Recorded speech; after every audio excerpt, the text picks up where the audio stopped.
Hi, hello, and howdy. It's me, Mushy, and you're you, and we're here at Dark and Creepy Diamond Painting to put the first drills on Raven Diamond Art's Feeling Crafty. I promised you guys during the unboxing and the kitting up that I would take you on this journey with me so you can see for yourself what you think. And so I meant it. I'm true to my word. So we're going to at least put down the first few drills together. And a lot of you have been asking for ruler videos, and I am going to make like an exclusive ruler video, but I am going to show you guys some round rulers, my current faves. These are all the same. I just have multiples because that's how much I love them, and how I use them, what they do for me, how easy they are to use, etc. Got all my tools of the trade here and ready, but I wanted you guys with me when I put down the first couple drills. Am I going to do this whole diamond painting on camera and have you with me for like 22 hours-ish, give or take? No. Sorry. I like my couch a lot, and so does my butt. So, but I am going to bring you along for a significant portion of it. We're going to start it together. I'll give you updates if you want them. If not in video, in community tab, and we'll get a post review when I'm done. All the jazz. But for now, we're just going to start this together because I promised you that we'd do it together. Together. God, what am I doing with my life? I don't know. I don't know. All right. Well, let's go ahead and get started. I'll apologize in advance if you hear my voice in the background.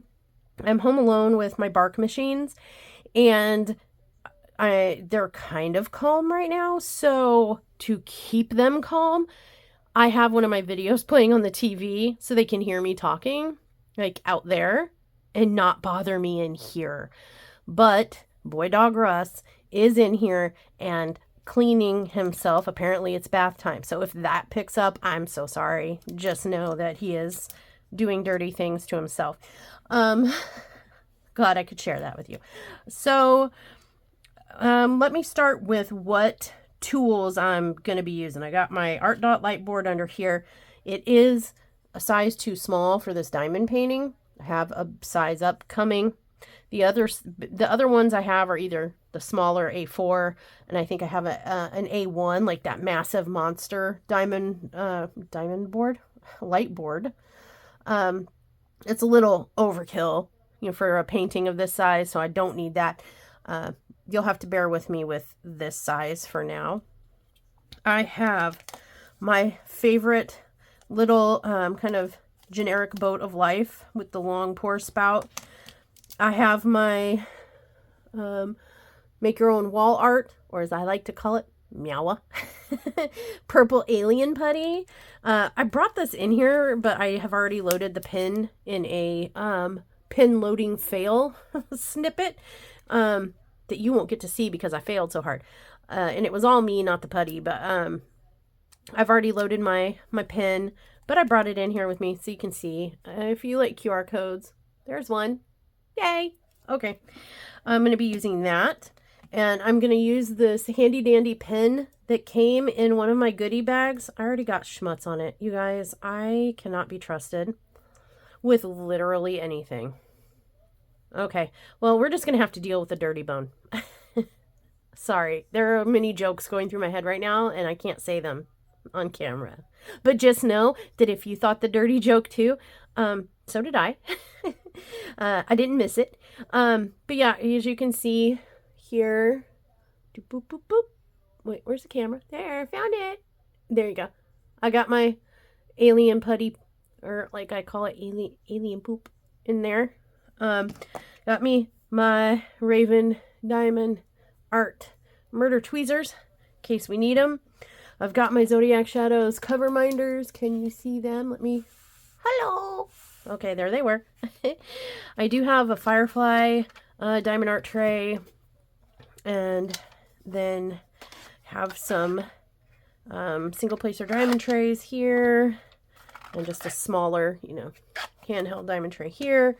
just in case. I probably won't need them, but you know, I like to have them nearby in case I do.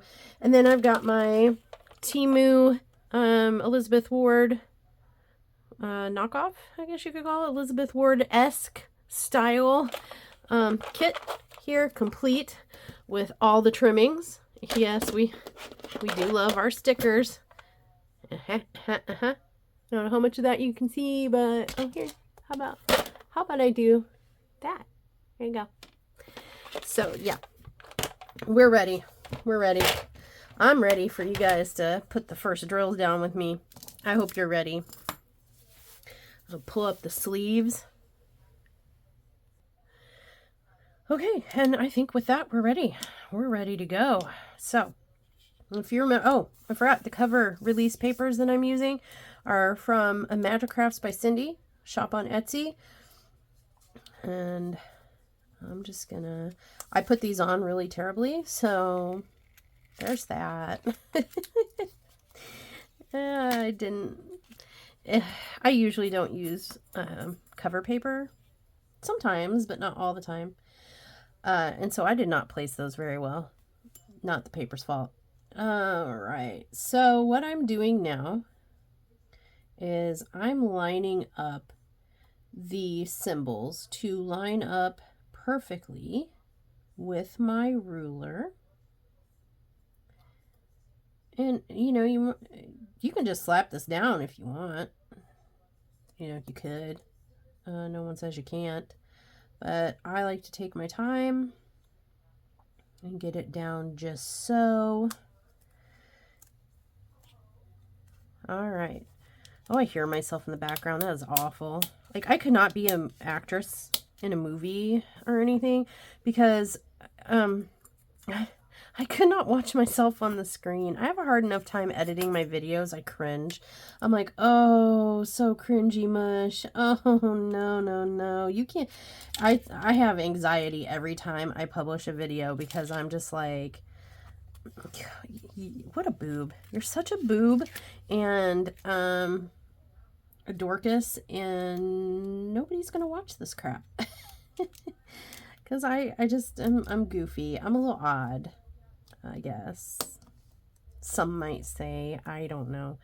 I am noticing that these aren't lining up absolutely perfect, and they did on the last painting. There could be a lot of reasons for that. These rulers do come in like different sizes, so it could just be that this canvas was printed with a little less spacing than the ruler has, or it could be that I've warped the ruler a little bit with all my peeling it up and replacing it. Yeah, I mean, not a big deal, as long as it doesn't affect how the image comes out.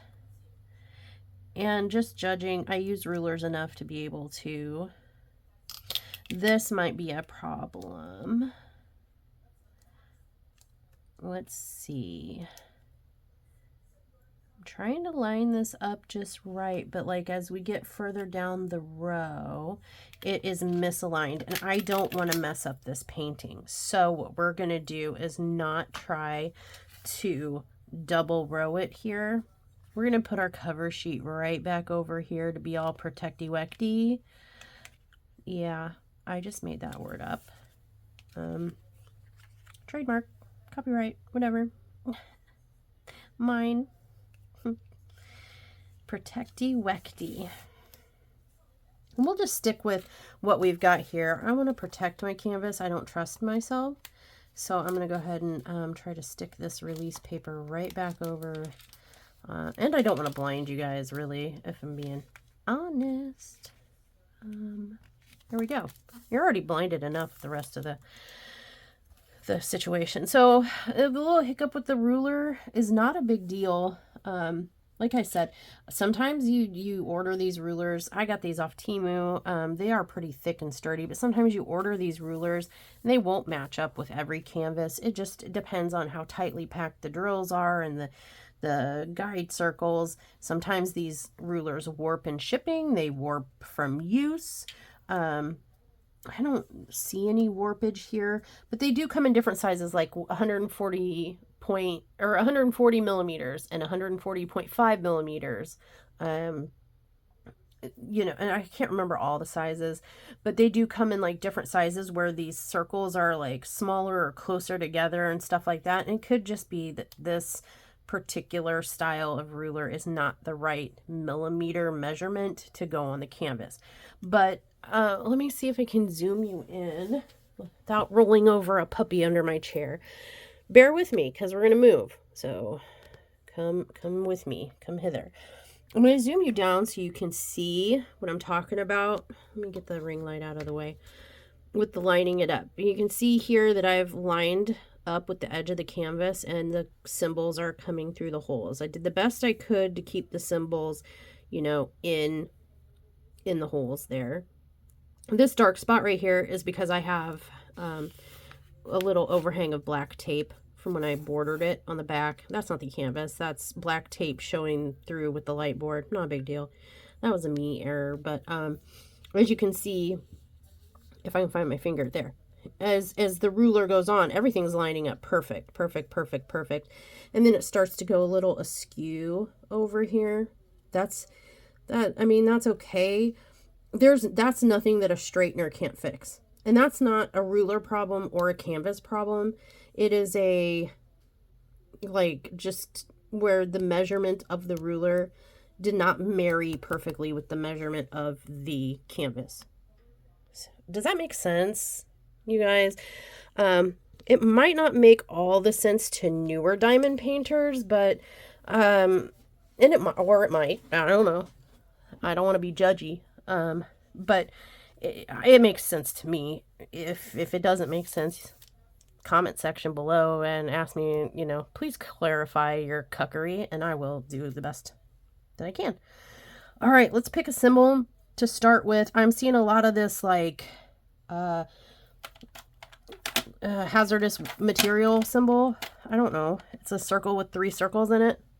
This symbol, I'm seeing a lot of that. So let's start with this. Now I'm going to be smart and not put white drills in a white tray like I did in a recent WiP'n'Chat. I'm going to use my, well, am I going to use my purple boat? Yeah, I'll use my purple boat of love. This is a lot of drills though. And let me use that for a smaller amount. I'm going to use this tray for now. I'll link it in the description down below. The Etsy shop I got it from, I think it was Creations by LEP, if I'm not mistaken. And I'll link it below, but it is gridded. It has individual grids. I think it was meant for maybe squares because it's kind of square shaped, but I've used it for rounds and squares and it works just fine. All right. I apologize if this video is a little choppy. Like I said, I'm home alone with the fur monsters and they do bark and alert to literally everything and nothing. So I might have to pause. I might have to scream in a pillow off camera or something, but I may have to pause here and there and it may cause the video to be a little choppy, and I do apologize for that. I'll do my best to minimize it so you can have like a seamless experience. But like if you notice, hey, that drill wasn't there before and it is now, you know, it's because of life. You know, it's just life. So as you can see how this tray worked out, see, it works out just fine for, how about I turn my light back around so you can see. Good googly moogly. There we go, kind of. You can see they fit right perfectly in that pocket. And for someone like me who does a lot of single placing, this is awesome. I do have a firefly tray coming that has some multi-placing situation going on. And so we'll get to see that too. But I'm not the biggest multi-placer. My hands are too shaky, I feel, on most days, because of the MS and stuff. Sometimes my muscles and nerves forget how to muscle and nerve properly. I go through spells, or I guess, are they called episodes? I don't know. Flares. And with me being ill lately, I've had a lot of trouble with that. So pardon any of the that. If it looks like, you know, the frame is shaking, likely it's not the frame, it's just my hand, thinking that it's like a really old lady hand, and it's like, oh, like not the camera. It's just me. So here we go. We are placing dots, and I've said that I was gonna conjure up the name of the character name of this girl from the craft. I did not. I forgot until literally right this minute. So her name still escapes me. If you know it, tell me in the comments below, because I can almost guarantee you that by the time I'm done filming, I will have again forgotten to look up her name. I need to write it down, but I film on my phone where I keep all my notes in my note app. And if I write it on a piece of paper, I will forget the piece of paper. I forget everything. Something is wrong with my memory, you guys. Like I have, oh, terrible memory, terrible. But yeah, we are using our Raven Diamond Art gifted goodie bag situation bone pin. It has like I guess you would call this a cat ear tip. And I just stuffed this sucker full of alien putty, and working so far. It's comfortable in the hand too.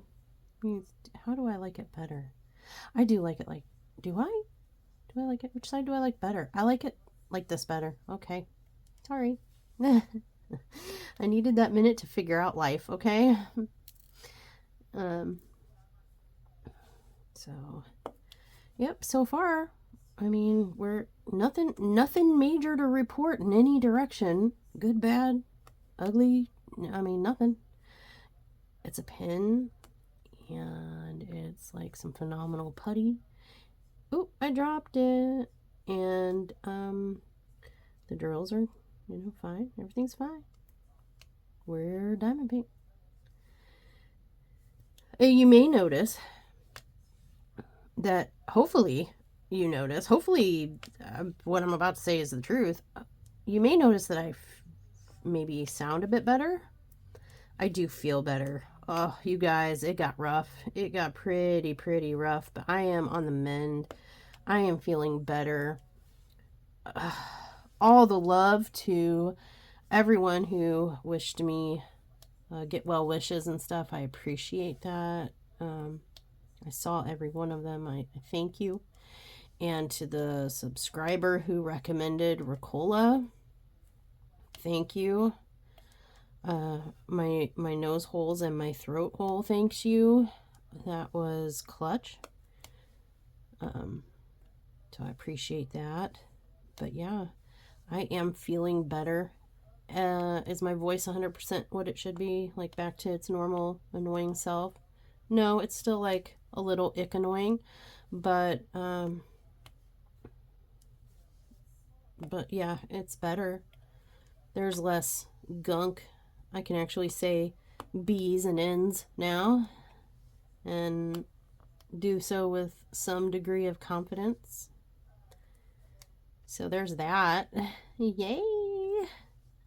I don't have to constantly have a throat lozenge in my mouth, tinking around on my teeth and making my mouth all liquidy. And so you guys don't have to hear that. That's exciting. Yay! You're welcome. Yeah, doing better. Now, I'm pre-filming, so I can't just tell you for sure when you're going to see this, but at the time of filming, it is Sunday the 7th of January at 1:20 p.m. Central. We are going, and by we I mean Sundown and I. It's probably going to be Sundown and I. Sundown might take our daughter, Al. I don't know for sure, but we haven't locked that detail in about which of us is going with him. but 2/3 of our family are going to, oh, you count the dogs. Okay. 2/5 of our family, if you count the dogs, are going to St. Louis.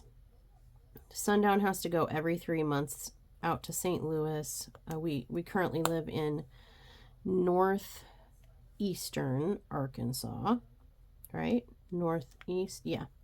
Northeast, sorry. Yeah, we've only been here like a little over half a year. You'd think I'd know by now, but I still have to like visualize the map in my mind so I can tell which part of the state I'm in. Don't judge me. Hey, get in there, you little piece of alien poop. Not in a bad way, not derogatory poop. I mean, like, it looks like an alien, shoved a little piece of alien, a sparkly, multicolored, cotton candy colored stuff in the jar. Anyway, moving along. Sundown has to go to St. Louis every 3 months, which is about with urination station breaks and drink and snacks and walk your legs and stretch your legs and stuff breaks. It takes about 6 hours under normal circumstances, like perfect weather and whatever. It's a 6-hour one way, so 12-hour round trip. However, this time I anticipate it's going to be a lot longer round trip because they're forecasting snow and rain and the freezy stuff all the way up there and back. So it's probably gonna be slow going.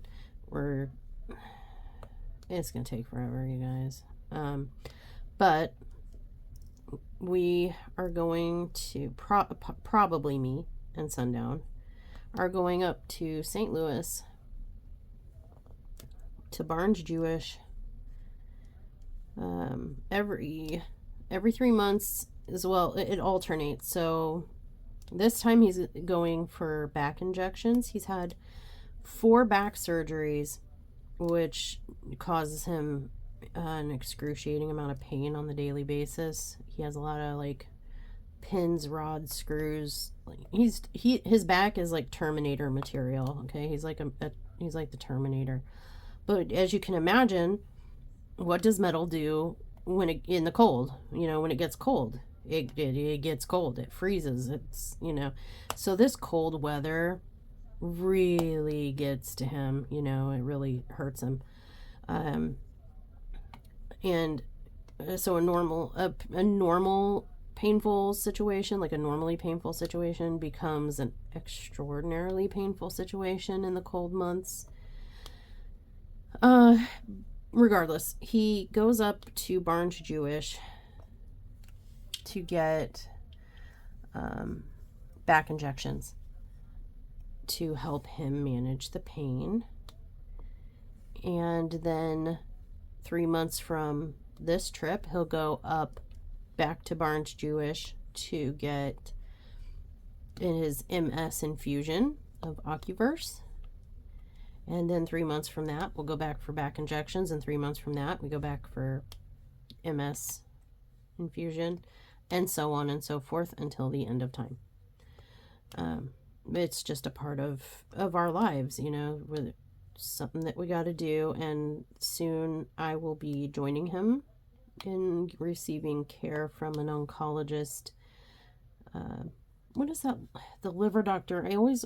I keep thinking I get the blood doctor and the liver doctor confused because they're so similar. Like one's a hepatologist. I think that hepatologist is the liver doctor. Hematologist is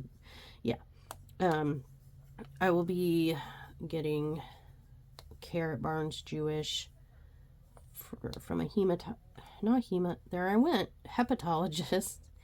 I was under the care of an oncologist at City of Hope Cancer Treatment Center in Duarte, California, which is down by LA, when I lived in California. But here they don't have, where we live, there's not a cancer treatment center. Well, I guess Little Rock has one. I've been kind of looking into them, but I'm from the Midwest and I'm familiar with Barnes Jewish. I actually have been treated at Barnes Jewish like 20 years ago. It was a long time ago, but I'm familiar with them, and they have a good reputation, and I know, that I'll get quality care there. So I'm a little hesitant to go somewhere that's closer that I am unfamiliar with, but our friend Andy, aka Fluffy, is getting cancer treatment done in Little Rock and thinks his doctors are phenomenal and loves them and sings their praises. So he was like, Mushy, why don't you try out my doctor's, like my cancer treatment center for your liver tumors and get on with an oncologist. It's closer. Little Rock's only 2.5 hours away. You won't have to drive the 6-hour round trip, or 6-hour round trip, no, 6-hour one-way trip, 12-hour round trip, to get care. And he's got a point. It is a good idea economically, time-wise, energy-wise, stress-wise. I'm just nervous about trying a new place that, when I know Barnes Jewish is good. But the trade-off, you guys, the trade-off of not having to make the what is going to be a 12-hour or so round trip, because I was going to try to get my appointments lined up with sundowns so that, every 3 months when he goes is when I try to get whatever I need to go for, because I also was going to transfer my MS care there as well. And so just have them do like my liver tumors, my MS care. I do have tumors in my breasts, and there's one small one on my brain, and there are 3 or 4 of them they found on my most recent MRI of my spine, up by my neck, like that part of your neck that connects to your skull noggin dome. I have had tumors in my cervix, or on my cervix, I should say, on my cervix, that have been removed, and I've had one tumor removed from my chest. So, yeah, I'm like a human tumor factory over here.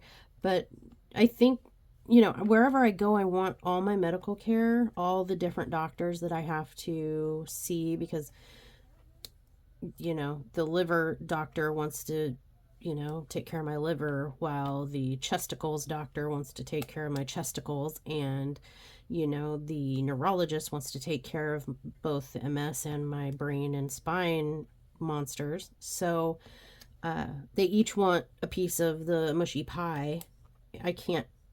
I guess, from how I understand it, I can't just go to one doctor for all of those different tumors, because they're in different areas of the body and different people specialize in those different areas. So you wouldn't want a neurologist messing around with your chesticles, much like you wouldn't want a chesticle doctor to be messing around in your brain tumors. Does that make sense? So lots of doctors that I need.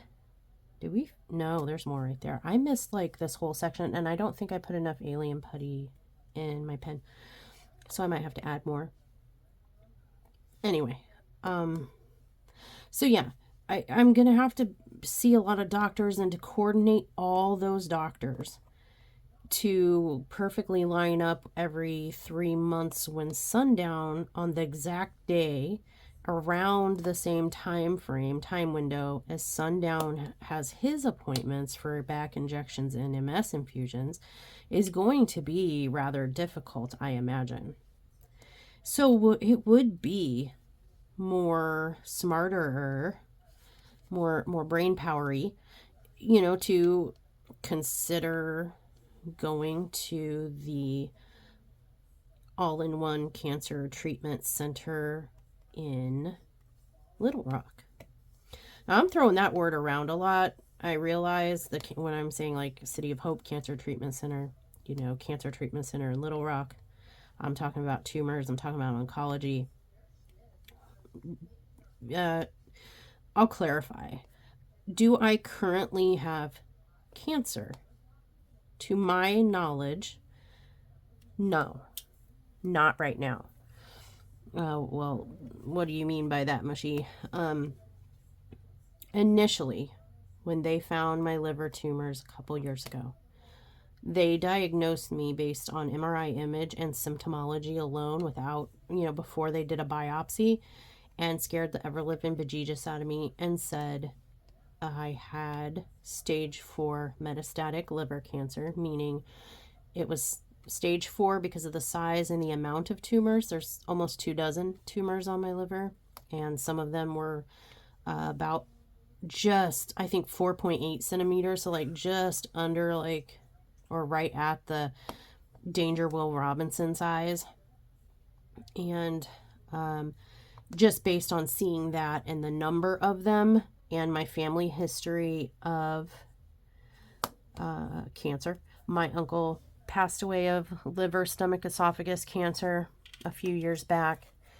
And I'm going to have to remember that this container is radioactive. Let's pick a new symbol. What jumps up at me next? 6. We'll just 6. 1, 2, 3, 4, 5, 6. Okay. But yeah, my uncle died about a decade ago, if I'm not mistaken. Stomach, liver, esophagus cancer. And my father currently has prostate cancer. When I was 23, I had cervical cancer. My grandfather, my dad and uncle's father, he died of a brain tumor.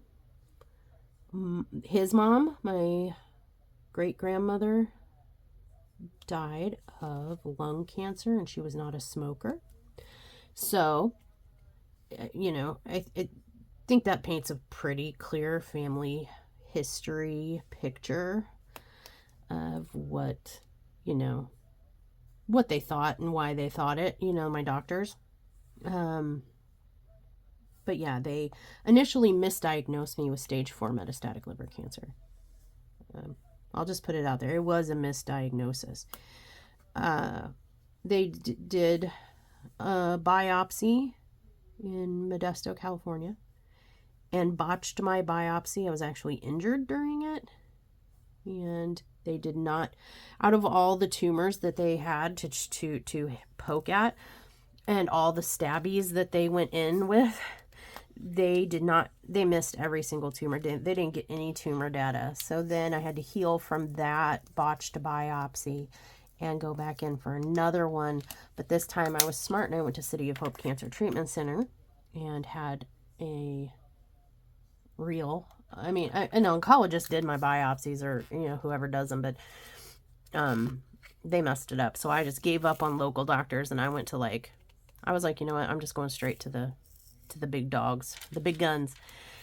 And you know, I went to City of Hope, and they redid the biopsy and got the results and found out that I did not have stage 4 malignant cancer.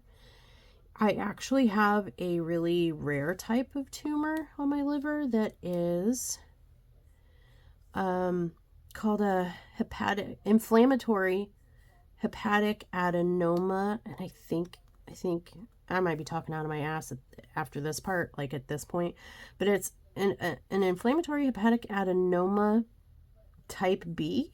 But it's a rare tumor that is currently benign. Well, I don't know about currently, because the medical care here has been less than stellar, and they have not run my cancer markers. They're supposed to do it every 3 months to make sure that my tumors haven't flipped the switch to malignant, but the doctors here are dumb and are not running the tests that they are supposed to be running. And that's why I'm needing to go to Barnes Jewish and or to the Cancer Treatment Center in Little Rock. But in any event, let's pick a V is standing out to me. V. Let's do V. These are, that last one's like an ice blue. This is like a pale gray blue. It's pretty colors. So I don't know how I got on this tangent. I guess I just didn't want to give you guys the wrong impression, you know, because here I'm throwing out like oncologist and tumor. And I don't want anybody to get misled and think like that I'm trying to say I have cancer. I don't currently. I did have, like I said, cervical cancer in my 20s. That got resolved, and I did develop another tumor when I shortly after I turned 40, but they were able to remove that during a hysteroscopy D&C, and you know, just pretty much scraped everything out and cut the tumor out, and it didn't grow back. And all my lady tests since have been clear, so that's promising. But yeah, basically the tumors that I have are rare, and they can turn from benign to malignant. Generally, when you have a benign tumor, and this is where the doctors here, because they're not specialists, are having issue understanding stuff, is because it's very, very uncommon and very, very rare to have a tumor that is benign ever turn malignant. And that's my understanding. The way it was put to me is that generally a tumor is either benign or malignant. And if it is benign, there's the most of them will never turn malignant. It's like a 2% chance or something. Don't quote me on this, guys. Like, I'm not a doctor, right? I just am trying to recall it, how it was explained to me. But basically an infinitesimal chance that they could ever turn. Like, basically so infinitesimal that they say, you know, benign is benign while malignant is malignant, and never the two shall cross. But me, I'm special, extra lucky, great, because I have the super rare type that can flip its switch. It has a higher chance of flipping its switch than the general run-of-the-mill benign tumor. And not only do I don't have just one of them, I have almost 24 of them. So I've got 24 chances to turn malignant. And with my family history, therein lies, you know, the concern, right? And not only do I get to deal with that worry, like every day I get to wake up and be like, well, is today the day that I'm going to join the family medical tree, you know, and join the club, the cancer club, or are we good for today, you know? But the type of tumor, this inflammatory designation means, what letter am I? U.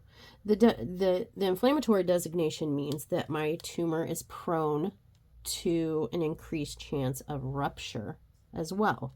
So not only do I have the potential for my tumors on any given day for, I could wake up malignant and cancer filled, I guess. I don't know how to word that, but yeah, I could wake up any given day. I could go to bed benign, and I could wake up malignant.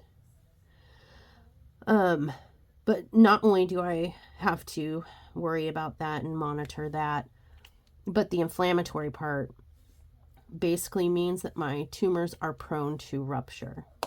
Meaning that if I lift something too heavy, or if I I don't know, I'm on an airplane or something and somebody elbows me on the right side on my, you know, in my liver hard enough, or just the right angle or whatever, or just because I bend over wrong, or because they feel like it, they can burst. My tumors can, on my liver anyway. I don't really know if it's the case. I know that the tumors that I have everywhere else, I've been told, appear in imaging to be adenomas as well. Obviously not hepatic, because they're not on the liver like the rest of them aren't. But they appear to also be adenomas. And so I assume the rest of them maybe could rupture too. I don't know exactly. But anyway, no. Is there any more U's? I don't see any more U's. So we're going to move on let's do Pac-Man. I like Pac-Man. Let's find Pac-Man. Chomp, chomp, chomp, chomp, chomp, chomp. Here he is. Hi, Pac-Man. What do we have in here? Ooh, this is like a darker blue-gray. Yeah, I like this color. Kind of matches some of the background in my release papers. Pac-Man, right? Yeah, we decided Pac-Man. Oh, the container's right there to tell me. Pac-Man. Anyway, sorry, I digress. So yeah, I could rupture or burst a tumor. And the problem with that is again, this is just how it was explained to me. I am not a medical professional. If you are, or you know stuff about this and something sounds, it's just because I'm repeating what I was told to the best of my recollection from my oncologist. So whatever, this is what I've been told. If my tumors rupture, first of all, if one of them blows, it'll be kind of like, they're so tightly packed, it'll be kind of like a domino effect. And when one goes, the rest will likely boom, boom, boom, boom, boom, boom, boom. And if even one of them, or, it'll be worse if multiple, but if even one of them ruptures, I will have approximately a maximum of 10 hours to get medical attention in the form of potentially, I guess, a surgery, or I have a lower chance of surviving. So let's do a barbell. This looks like a tongue barbell. So I do worry about that a lot, but they did assure me. I was like, well, if a tumor, how am I supposed to know if a tumor ruptures? I mean, my liver area is achy all the time anyway. I feel nauseous. It's tender. I guess you could say it's tender, in that I can't take a lot of pressure on that side. It's achy, whatever.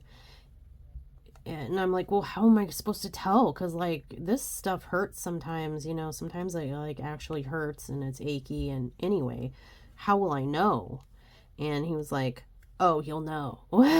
There will be no mistaking it. You will know, but there will be excruciating pain, and you will start to see almost what looks like bruising or internal bleeding, like contusion-y stuff. I'll start seeing blood pool under the surface of my skin, if that makes sense, like a bruise. And he's like, just be aware of your body, be aware of yourself, and, we'll keep an eye on things. And if you even think that something's not okay, you take your hiney to the ER stat. Just don't feel dumb, don't ask questions, don't second guess it, go. Because it's better to go and have it be nothing and me just look like a big hypochondriac boo-boo, than to not go thinking that somebody's gonna think that I'm the biggest baby and it was nothing, and have it actually be a rupture. You know what I mean? So, and I know some of you might be thinking, geez, mush, heavy conversation here. You sound awfully cavalier, nonchalant about it. Yeah, you're right. I do. Why? Because my whole life, starting at 23, when I initially got cervical cancer, and I mean, I always knew from family history, medical history, I always kind of expected that the odds of me getting some kind of tumors or cancer was going to be relatively high. Literally straight down the family tree from great grandma, every generation down. Everyone on that side, cancer, including my dad, and me. So, it's not like a huge surprise, for one. For two, I have lived with this knowledge now for 3 years. For 3 or 4? For 3, is there any more H's? For 3, I was given a terminal diagnosis. I was told I had maybe a few months. Oh, there's an H. I'm not having trouble seeing the letters. I mean, like the clarity is here. It's not a clarity issue. It is the lighting and reflection and stuff, and just the fact that I'm playing hide and seek with these things. But I was given a terminal diagnosis and told that at the time they gave me the diagnosis, I'm like, well, what am I supposed to do now? I'm going to go home. What do I do when I get home? Like, what in the immediate now do I do? We're going to do Q. And they said, A, B, L, M, N, O, P. Is that not a Q? Am I dumb? Because, I feel... Oh, yeah, okay. That's why I feel like there's a Q, because there's a Q. I apparently don't know how to recognize a Q. Be very careful. Hey, there's a runner. But no, I was given a terminal diagnosis and told I needed to go home and immediately start considering getting my affairs in order, my ducks in a row, a plan in place to take care of any legal affairs and personal affairs that I felt that I might want to take care of in the event of my incapacitation. That's how they put it. So I've already been through the, oh my God, oh my God, oh my God, oh my gosh, oh my gosh, oh my gosh, oh my gosh, oh my gosh phase. You know what I mean? Like, I already had my life flash before my eyes moment when I got that diagnosis. And that diagnosis was corrected to a lesser, not yet terminal diagnosis. So I've been given a second chance, essentially, in my opinion. That's how I view it. And this is just life, you guys. It's life. We get sick, we get hurt, we go through things, and it is what it is. I can't change it. This was the liver I was born with. So yeah, I've had time to deal with it, is what I'm saying. So if I sound cavalier, I don't mean to be offensive in that. It's just how I deal with it. It is just how I am able to cope with my situation. And, that is to realize that I've been given a second chance. I went from terminal to not quite yet. And I, life is finite anyway. We all are here for our time, and then we're not. So that's just my way of dealing with it. And so I do apologize, and I hope I'm not offending anyone by being so nonchalant or cavalier about such a heavy topic. But that's just my personal way of dealing with my situation. But yeah, that's how I got on that. I'm sorry, guys. That was heavy. I know I've mentioned it before, but I just was concerned. I didn't want anybody thinking, misunderstanding what I was saying. And, I don't want anyone to think I was implying anything that was worse than it is. No, I have, at last check, benign tumors. They're just the rare kind that can grow teeth and get mean, or throw a temper tantrum and blow up, essentially. And yeah, I'm working on getting adequate medical care, because they don't even have, they have just general oncologists here in town or in the towns near me that do like the administration of chemo and things like that. They don't have a liver oncologist like I had in California, anywhere in the vicinity of here. They don't have a hepatologist, which is the liver specialist doctor, anywhere near me. So my only option is to travel if I want adequate medical care, because the doctors here aren't specialized enough to have the knowledge and education to handle my super rare type of tumor. I think the doctor had said like the type of tumors that are on my liver are like so rare, only 2%, 2% of tumors end up being on the liver end up being this kind of tumor. So, or 5%. So it was really low. It was in the single digits. So, yeah, the doctors in the sticks of Arkansas don't really know what to do with me. So I do need to go, wade my way out of the sticks and find go to doctors in the bigger cities.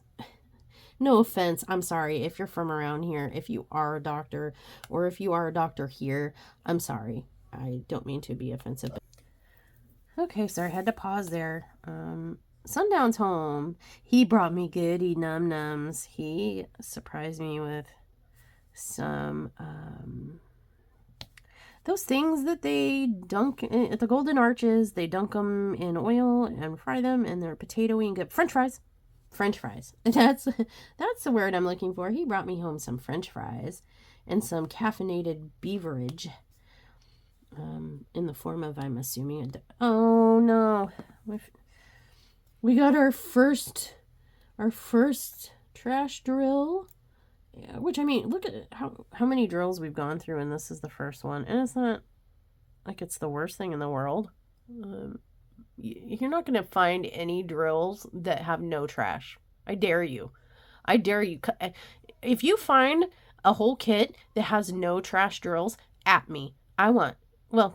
You can't prove it any which way, but I won't believe it. So don't at me. I lied. We all know there's trash drills. That's just that one little thing. See, it's not even that big of a deal.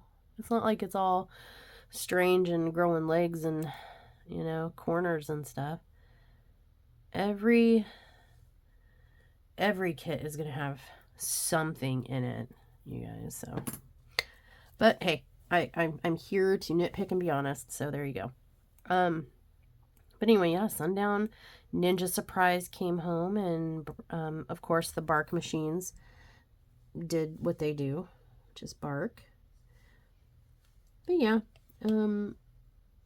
how I got on all that was me, let me circle all the way back to the beginning, was just me trying to explain, yeah, I'm kind of pre-filming. Let me take the excess off. I know that I'm supposed to be using scissors, but I am too good for scissors.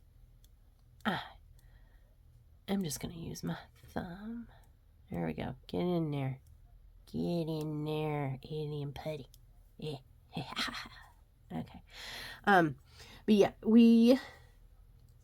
I'm kind of pre-filming because regardless of whether I go with Sundown or Allie goes with Sundown, if I go, obviously I'm not home to film, and I can't really, could I film in a moving vehicle?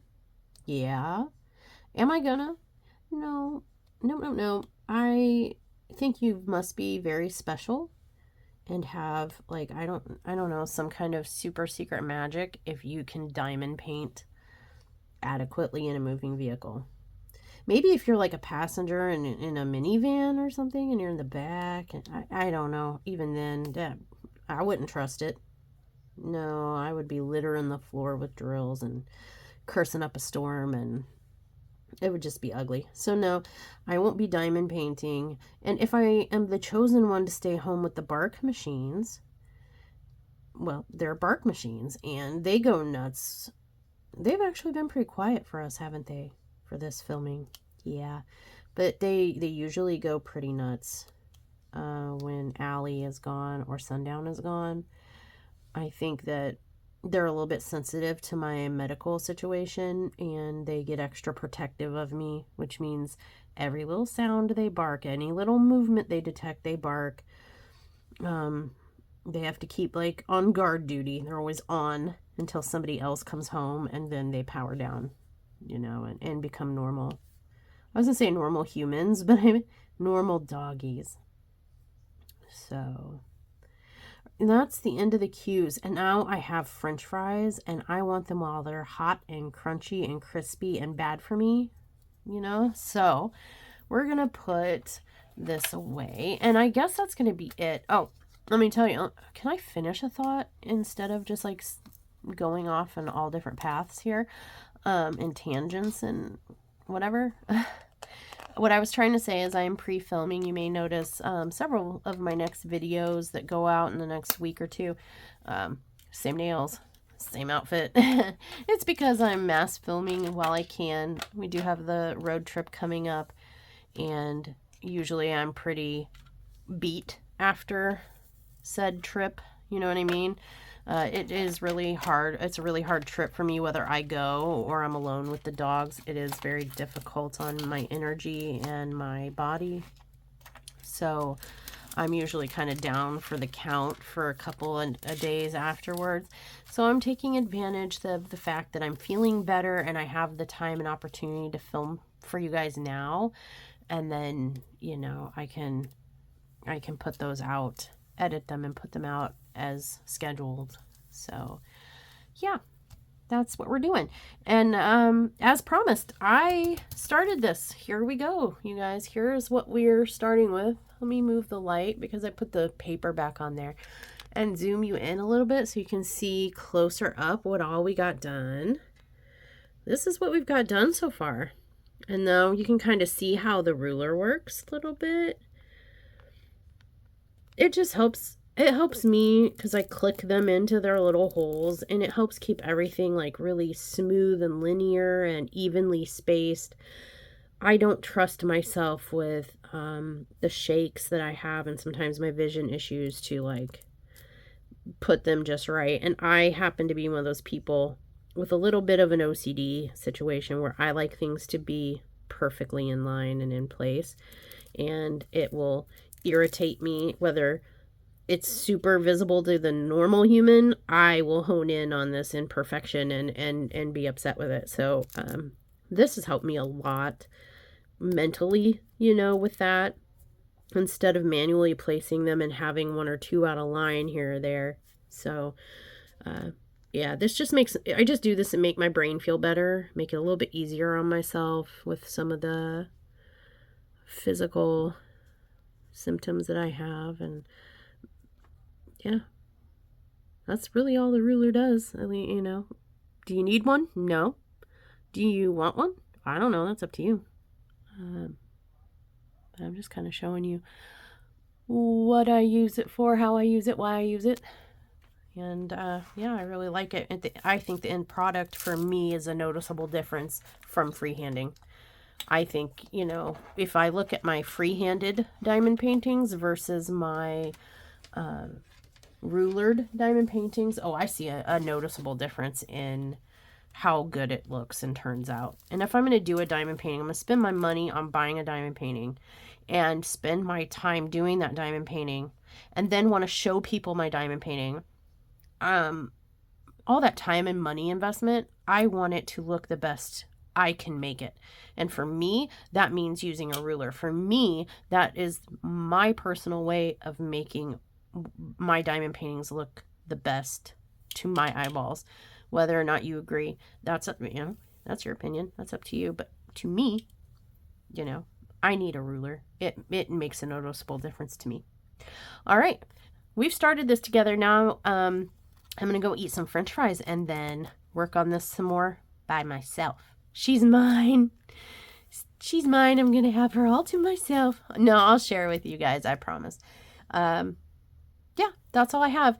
If you hung out with me this far, if you hung out with me thus far, I appreciate it. And I love spending time with you guys, and I hope you enjoyed your time with me.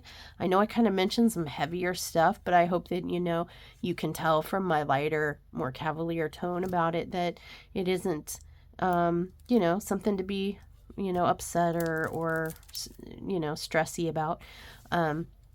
It's all good. We're all good. So I appreciate you hanging out with me and listen to me ramble. We did get to do some of this together, and I look forward to doing more. If you like WiP'n'Chats or just horror diamond painting in general, consider subscribing, hitting that notification bell so you know next time I have an upload. And if you like this kind of WiP'n'Chat in particular, give me a thumbs up and let me know so I know whether or not I should make more, because I don't want to make more if you don't want to watch them. That's why we make videos, right? Anyway, yeah, it was fun hanging out with you guys. Thank you to all the new subbies and all the returning subbies. Hi everybody. Hi. Hi. I see you. I heart you. I miss you. And with that, we're done. I need fries. Naughty night.